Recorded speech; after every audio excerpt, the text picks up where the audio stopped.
Good evening जी। आज ही चलिए शुरू करते हैं एक छोटा सा लेक्चर जिसके अंदर हम डिस्कस करेंगे डाइवोर्स बाय म्यूचुअल कंसेंट आपका कोर्ट्स के अंदर किस तरीके से होता है। अच्छा, मेरे से कई बार पूछा जाता है कि सर हमने सुना है कि वो तो यार एक ही बारी में एक डाइवोर्स लेके आ गया, वकील साहब ने स्टैम्प पेपर पे साइन करा, डाइवोर्स हो गया उसका। ऐसे डाइवोर्स नहीं होता। मैं पहले ही आपको बता दूं, अगर आप HMA से गवर्न होते हैं, हिंदू मैरिज एक्ट से अगर आप गवर्न होते हैं, तो इस तरीके से आपका डाइवोर्स नहीं होता। उसका एक प्रोसीजर है जो कि आपका सेक्शन नंबर 13B के अंदर आपको देखने को मिल जाता है। अब 13B स्पेसिफिकली बात करता है आपका डाइवोर्स बाय म्यूचुअल कंसेंट की। अब देखिए, बात हो रही है डाइवोर्स की। अब डाइवोर्स को आप दो पार्ट के अंदर डिवाइड कर लीजिए। एक तो आपका हो गया कंटेस्टेड डाइवोर्स।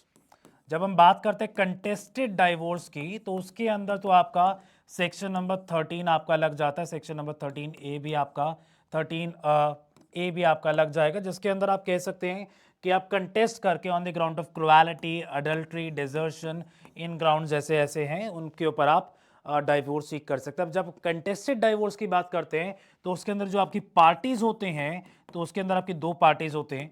पहला आपका होता है उसके अंदर पेटिशनर और दूसरा आपका पार्टी होगा रिस्पोंडेंट।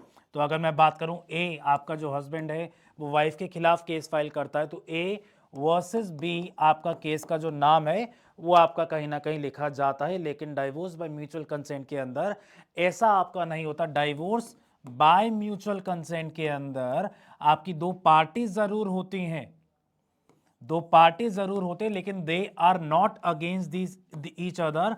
मतलब आपका वर्सेस उसके अंदर नहीं लगता, बल्कि क्या लगता है, they are petitioner number 1 and petitioner number, and आता है बीच में, वर्सेस नहीं है, एंड पेटिशनर नंबर 2। इस तरीके से आपका लिखा जाता है।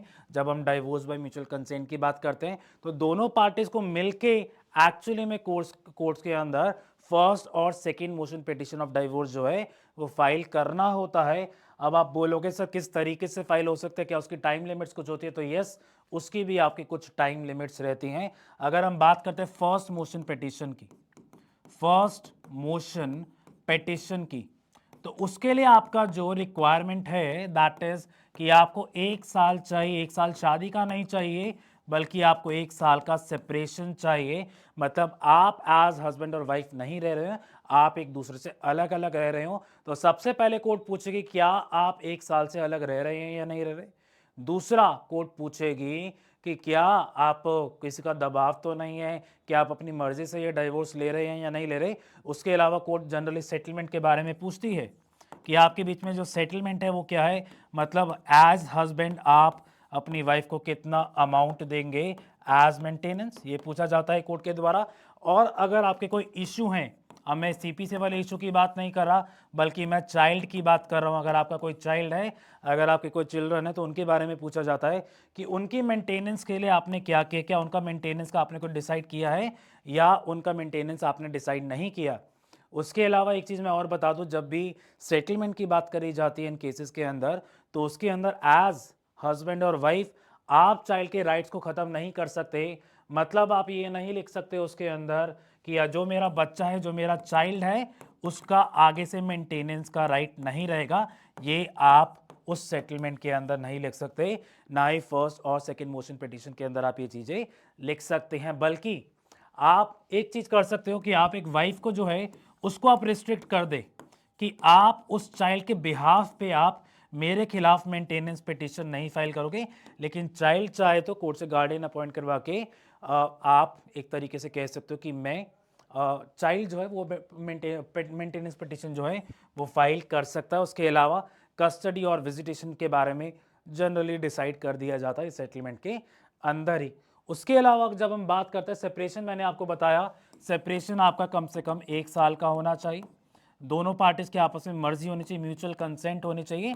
प्लस एक और चीज़ आपकी रहती है कि आपने जो पिटीशन है आपस में कॉल्यूजन करके फाइल ना करियो, ये भी हमेशा आपका लिखा जाता है। और जो भी आपका सेटलमेंट होता है, you are bound by that settlement, ये भी आपका लिखा जाता है। और अगर आप बैकआउट करते हो तो आपको पेनल्टी भी भरी जा सकती है। उसके बाद कोर्ट सारी चीज़ सेटिस्फाई होने के बाद जब आपको फर्स्ट मोशन ग्रांट कर देती है, फर्स्ट मोशन किस तरीके से ग्रांट किया जाता है, कोर्ट पहले आपके स्टेटमेंट रिकॉर्ड करेगी, the statement of the first motion petition. उसके बाद कोर्ट डिक्री पास करेगी फर्स्ट मोशन की और जजमेंट पास करेगी। जजमेंट और डिक्री पास करने के बाद अब आपको 6 महीने का इंतजार करना पड़ेगा, 6 मंथ्स का आपको वेट करना पड़ेगा, उसके बाद आप सेकेंड मोशन पिटीशन फाइल कर सकते हैं। ये 6 महीने क्यों है? 6 महीने इसलिए हैं क्योंकि कोर्ट आपको टाइम देती है और अभी भी टाइम है। आप सोच लीजिए कि आपको अलग होना है या आप फिर भी एक मौका है आपके पास अगर आप साथ रहना चाहते हैं तो। अब आप मुझसे बोलेंगे सर हमने तो सुना है 6 मंथ का पीरियड ज़रूरी नहीं होता, आप पहले भी एप्लीकेशन फाइल कर सकते हो। पहले एप्लीकेशन फाइल आप कर सकते हो, पहले आप पिटीशन फाइल कर सकते हो, लेकिन उसकी अलग कंसिडरेशन है। उसकी कंसिडरेशन जो है वो आपकी ये है कि आपका 1.5 ईयर्स का सेपरेशन पूरा हो गया। सेपरेशन की बात कर रहा हूँ, शादी की बात नहीं कर रहा। तो 1.5 ईयर्स का सेपरेशन पूरा हो गया कौन सी डेट से पहले? From the date of filing of, from the date of filing of first motion petition. यहां पर आपकी फर्स्ट मोशन पिटीशन की बात हो रही है, ध्यान से देखिए। सेकंड मोशन पिटीशन की बात नहीं हो रही। ऐसा मत सोचिएगा कि सेकंड मोशन पिटीशन से मेरा 1.5 साल पूरा हो गया और मैं सेकंड मोशन पिटीशन फाइल कर सकता हूं, ऐसा नहीं है। फर्स्ट मोशन पिटीशन फाइल करने से पहले अगर आपका 1.5 साल का सेपरेशन पूरा हो गया है तो आप जो बीच का जो 6 महीने है उसकी वेवर एप्लीकेशन आप मूव कर सकते हैं कोर्ट के अंदर, और आप कोर्ट को बोल सकते हैं कि हमारे बीच का ये जो पीरियड है वो आप वेव ऑफ कर दीजिए। किस ग्राउंड के ऊपर? इस ग्राउंड के ऊपर अब हमारे बीच में रहने की कोई भी पॉसिबिलिटी नहीं है, आप ये पीरियड जो आप वेव ऑफ कर दीजिए। अगर कोर्ट जो है कंसिडरेशन करते हुए काउंसलर के पास आपको भेजेगा और अगर कोर्ट को लगता है कि यार हाँ अब कोई रहने की पॉसिबिलिटी नहीं है, बच्चे भी इनके कोई नहीं है या कोई इशू भी नहीं है, उसके बाद कोर्ट जो है सेकेंड मोशन पिटीशन जो है वो आपको ग्रांट कर देगा आपके स्टेटमेंट रिकॉर्ड करने के बाद। और जब आपको सेकेंड मोशन पिटीशन ग्रांट कर देगा तब आपका एक्चुअली में ये फाइनल हो जाएगा। अब आपका एक्चुअली में बोला जाता है that you are divorce. First motion के बाद आप डाइवोर्स नहीं माने जाते, बल्कि सेकेंड मोशन पिटीशन फाइनल होने के बाद then you have the decree of divorce in your favour. तो छोटा सा आपका ये लेक्चर था जिसके अंदर आपने देखा कि किस तरीके से आपका म्यूचुअल कंसेंट का जो डाइवोर्स है कोर्ट के अंदर चलता है। टाइम ज़रूर याद रखना आपको, सेपरेशन का 1 साल का, फिर आपका 6 महीने फर्स्ट और सेकेंड मोशन के बीच में। और अगर आपको वेवर एप्लीकेशन फाइल करना भी है उसके लिए भी आपको क्या चाहिए कि 1.5 साल का सेपरेशन फर्स्ट मोशन की डेट से पहले होना चाहिए।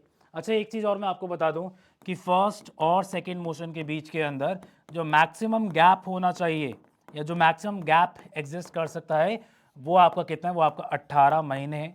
तो मतलब अगर आपका फर्स्ट मोशन पहले हो गया है और 18 महीने तक आप सेकेंड मोशन फाइल ना करें तो आप सेकेंड मोशन नहीं फाइल करोगे, वापस से आपको फर्स्ट मोशन लेना पड़ेगा। तो ये भी आपकी एक रिक्वायरमेंट है। तो मैक्सिमम गैप भी आपका है 18 महीने का। चलिए छोटा सा वीडियो आपके लिए, होपफुली आपको ये कॉन्सेप्ट जो है समझ आ गया होगा। और भी नए नए लेक्चर्स लाऊंगा मैं आपके लिए और इसी तरीके से आपको मैं समझाऊंगा। चलिए आज के लिए इतना ही, गुड बाय।